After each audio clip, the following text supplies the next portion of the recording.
seeking for better leadership, accountable leadership, more human rights, more freedoms, but most importantly, an end to corruption so that we can use our resources for the betterment of our lives and the lives of our people. What is it like being in opposition in Uganda? Tough, I would say, and gets tougher by the years. Being in the opposition in Uganda means being labeled a terrorist. You see, Uganda happens to be a country ruled by General Museveni, who has ruled it for almost 40 years, and challenging his authority in Uganda is challenging the national military, the Uganda People's Defense Force. Being against Museveni is being against every institution of state, because he has captured all state institutions.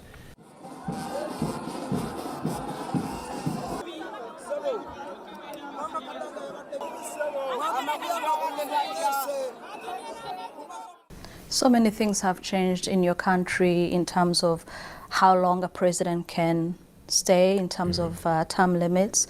Age limit have been scrapped. Are you running again for president in the next year's election? These are two questions in one. So many things have been changed in our constitution, but all these have not been changed for the betterment or better governance of Uganda, but for the sustenance of the Museveni regime. In 2005, he changed the constitution to remove term limits. He keeps changing the constitution to his convenience. And that's why we insist on saying that we must move beyond individuals. Do I intend to run against him? Definitely. I've said this time and again that I've offered myself to my team. You know, if my team still believes that I can lead them to challenge General Museveni again, I'm available. You have been a name, a presence in the political landscape of Uganda for a while now.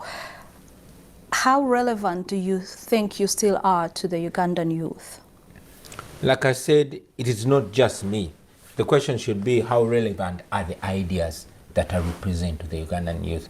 And they are very relevant, because I speak about the reality. I'm presenting in black and white the option to the situation that we are living under right now. I don't present myself as the most knowledgeable or the most qualified, but as the most committed to this reality that we see, the reality that the corruption has sunk our country and has stalled our development.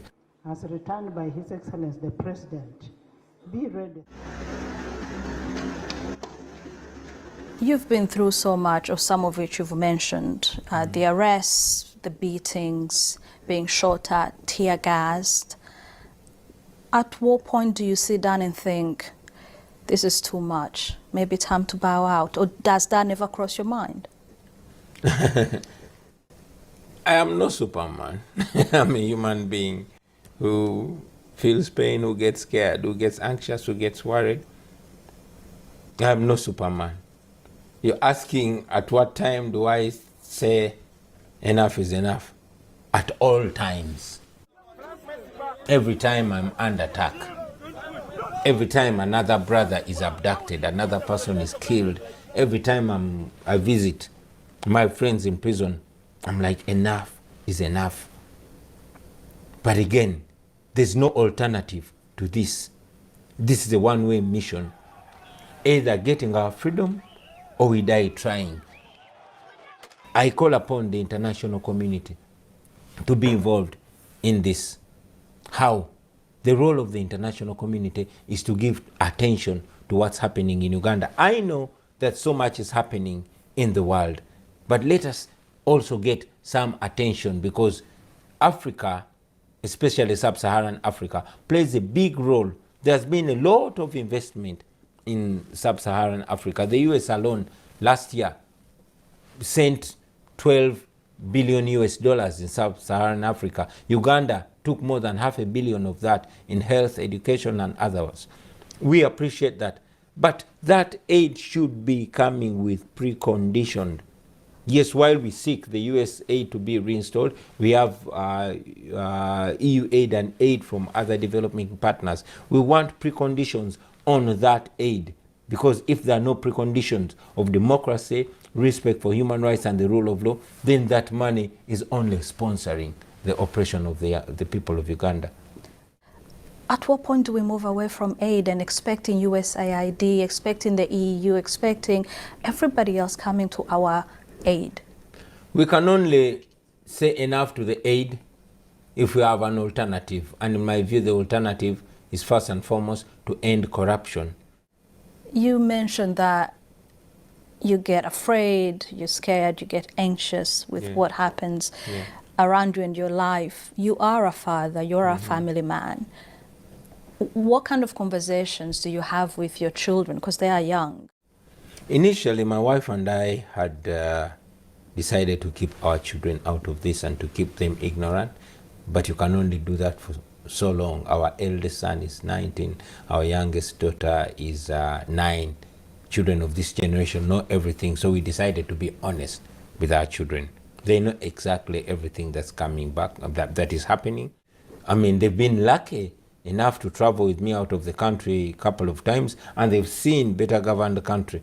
So they understand what we're fighting for. We take lessons from struggles for freedom, struggles against slavery, struggles against apartheid, struggles against colonialism, and the like. These are not struggles for one generation. President Museveni came to power aged 42. A year younger than you are now. And you've often been compared to him in the sense of what he was at the time. Words like energetic, charismatic, and inspiring, with a vision. Is there a danger that you yourself could end up being looked at the same way as you are looking at President Museveni of 2025? Yes. Yes, it worries me, because clearly Museveni was an amazing person. It worries myself. I was named after Robert Mugabe, who was a great revolutionary of the time. Our leader of opposition was named after Museveni because he was a great revolutionary. These guys meant good, or at least it looked like that. But we also know that power corrupts, and absolute power corrupts absolutely. We must constantly remind ourselves. But we know that we as individuals are prone to human weakness. Therefore, first we want to build a team of like-minded people that can hold each other accountable. But most importantly, once we get there, we want to build strong institutions that can outlive human weakness and human greed. So we want to empower a nation, for that nation to be able to hold leaders accountable, so that at the end of it all, we have leaders that are actually servants to the people, that actually fear to offend people, to mess up things.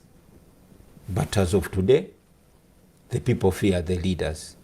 As of today, people are accountable to the leaders. It's supposed to be the other way around. What is your message to the current Ugandan leadership then? To General Museveni? General Museveni, the institutions that you say are corrupt, everything, the apparatus around? Well, I'll ask him to read his own book, Sowing the Mustard Seed. To read his own book, What is Africa's Problem? Where he says the problem with Africa in general and Uganda in particular are the leaders that overstay in power. And just to remind them that as Africans, we are taught that a man is as good as his word. Respect your word. Keep your word. That is the only way we're going to respect you.